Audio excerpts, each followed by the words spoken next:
Hi and welcome back. Now in this chapter, I just want to go through some points when it comes to the exam on data analytics. So the different activities that you can perform when it comes to data analytics. So first we have the concept of descriptive analysis. So this helps to answer questions on what happened. So this can be done based on historical data. Now, this technique can be used to go ahead and summarize large data sets to describe outcomes onto stakeholders. So, for example, let's say a company is looking at its sales data based on the current year, the year to date. So over here, let's say they want to go ahead and look at the sales data on a month by month basis for that entire year. So over here, they are using descriptive analysis. They are trying to see what are the sales for each and every month. They might have different key performance indicators to indicate whether the sales for each month is actually reaching their target or not. So over here, it's describing of the information that they already have. So I said here you can go ahead and use key performance indicators. So I said per month, if they have a key performance indicator of what should be the sales target for that particular month, they can go ahead and see whether the sales is actually reaching that target based on the data that they have.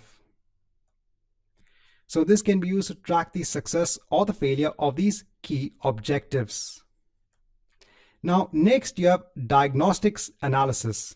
So this helps to answer questions on why it happened.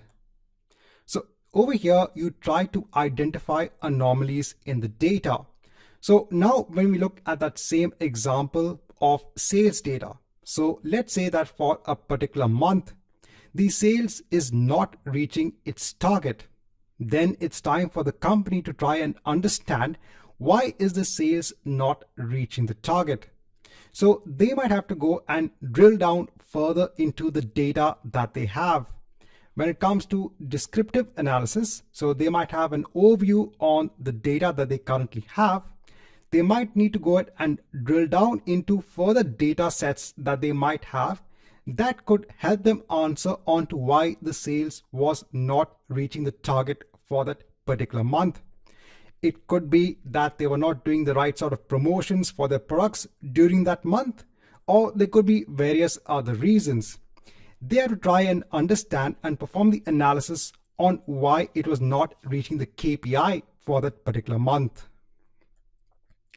So over here, they have to try and dig deeper into the root cause of the issue with the help of diagnostics analysis. Then we have predictive analysis. So this tries to help to answer the questions on what can happen in the future. So this is helpful for businesses to make decisions about the future itself.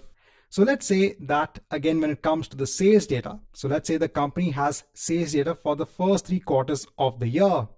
And now they want to go ahead and predict what could be the sales for the last quarter of the year. They could go ahead and perform predictive analysis based on the data that they have. They could also go ahead and use data from the past years to make that prediction. Then you have prescriptive analysis. So this can be used to answer questions on what actions can be taken to achieve a goal or a target. So for example, again, when we go on to the sales example, so let's say that the company has now sought out in making a goal or a new target for, let's say, a quarter of that particular year. So what do they need to do to go ahead and achieve that particular goal or target? And then you have cognitive analysis. This is where you try to analyze the current situation based on the data that you already have. And if you've learned anything new, then you go ahead and add it on to the data set that you already have. So over here, going ahead and giving you the different activities that are involved in data analytics.